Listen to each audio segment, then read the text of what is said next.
So my name is Delfim Sardo. I'm a curator, Portuguese curator.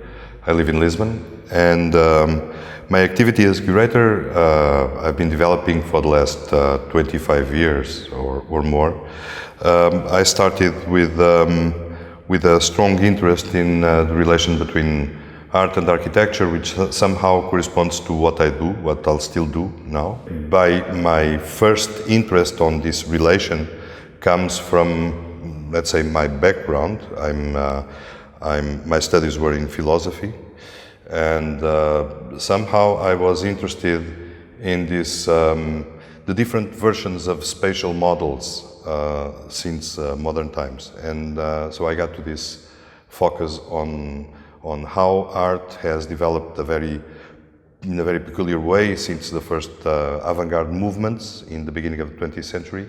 This very peculiar way of dealing with space. Perhaps in the last 10 years I've been more focused in the relation between how certain architectural practices they reflect some artistic concepts, and also the opposite, how some artistic practices they reflect some architectural approaches. And so this crossover between art, architecture, the difficulty in designing or defining the boundaries between the two areas have been the center of my curatorial activity and also of my writing. And at a certain moment I decided that my role in the art scene was not doing artworks, was observing, comparing, was selecting and presenting. Perhaps when I was in my early 20s, I decided that I would not be an artist, and I had to define another area or another form of approach to the art scene. Let's say in Portugal, when I was 20 something, the activity of curator didn't exist as such. There were some artists that were doing some curatorial projects or some art historians, but there was no specific approach as a curator. There was not even a course of art history in Portugal, so it's all very recent. In your past, you asked a lot about all these boundaries between art, architecture, and design. What did you find out? Well, for me, it's obvious that there are two different ways of approaching these kind of definitions and trying to identify what different things are. One is like a substantive way of looking at it. So, art is one field of activity that, for me, always has to do with representation. It has nothing to do with being figurative or abstract. It has to do with representation. Representing relations, representing worlds, representing ideas of what a body is, of what the relation to the world is, of what landscape is, of what social relations are, of what beauty is. It's always a form of representation. And the main thing in artistic practices is finding different ways for the artists to represent things that they think are meaningful for their activity in their relation to the world and the others. Architecture is totally different. Architecture belongs to a need of designing structures that have a specific purpose in human activities, either living or working or worshipping or moving from one place to another, but it has to do with this specific approach to the relation between individuals and the community. And architecture has a totally different cultural role than art. And then design is much more connected to the adaptation of individual bodies to the purposes of social constructs. In the end, they are three different approaches. So in substantive way, they are completely different.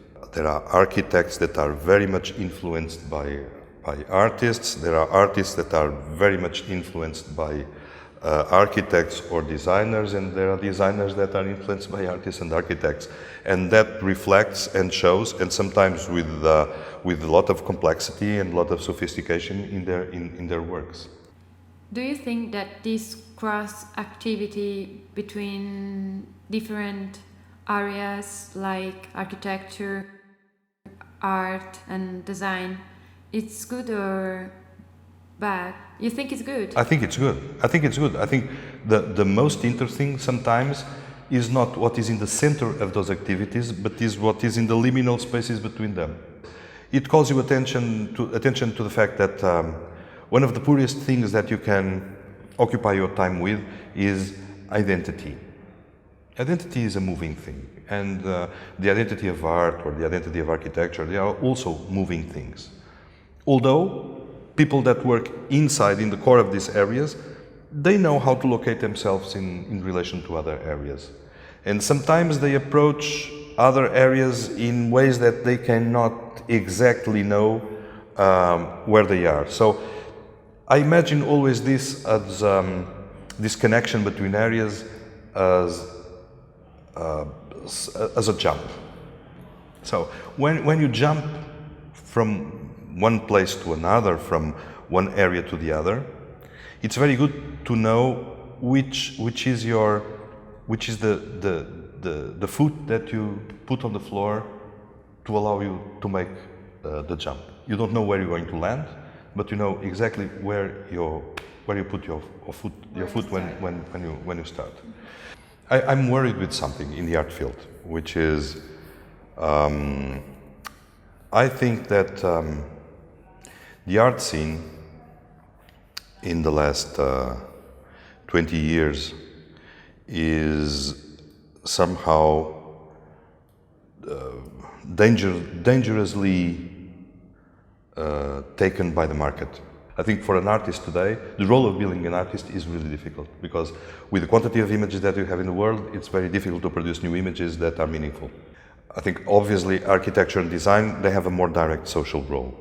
And I think architecture is in a very difficult moment. There are different roles that can be expected from art, from architecture, and from design.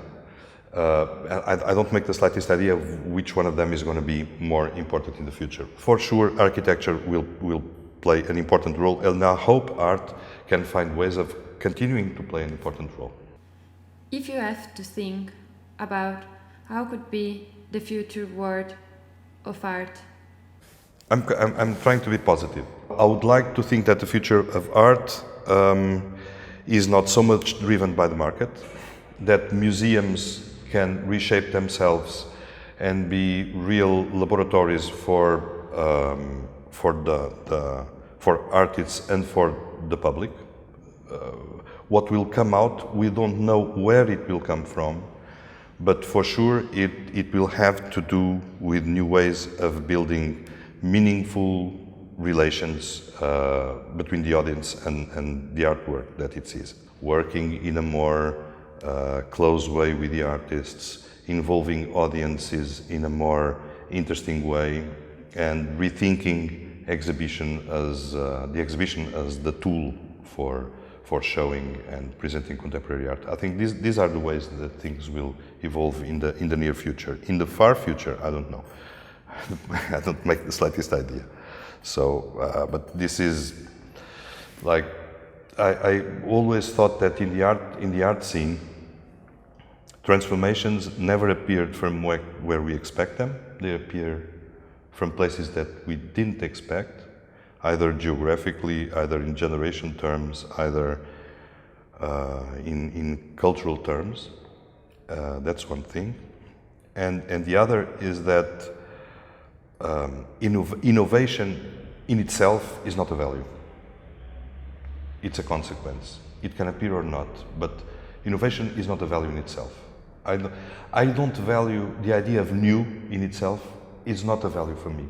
Okay, and so what can be a value for you? What I value personally is the way artists can carry the past on their shoulders and can reshape it. And I think it's always in this passage between the individual and the collective, the personal and the private and the public, the past and the present. So always in between those things that the most interesting things appear, that they don't need to be new. So the most valuable thing is to see in a different perception. Yeah, I think so. It's a problem, as you say, it's a problem of prospection. Yeah, there is this French philosopher called Jacques Rancière. He talks a lot about retrospection.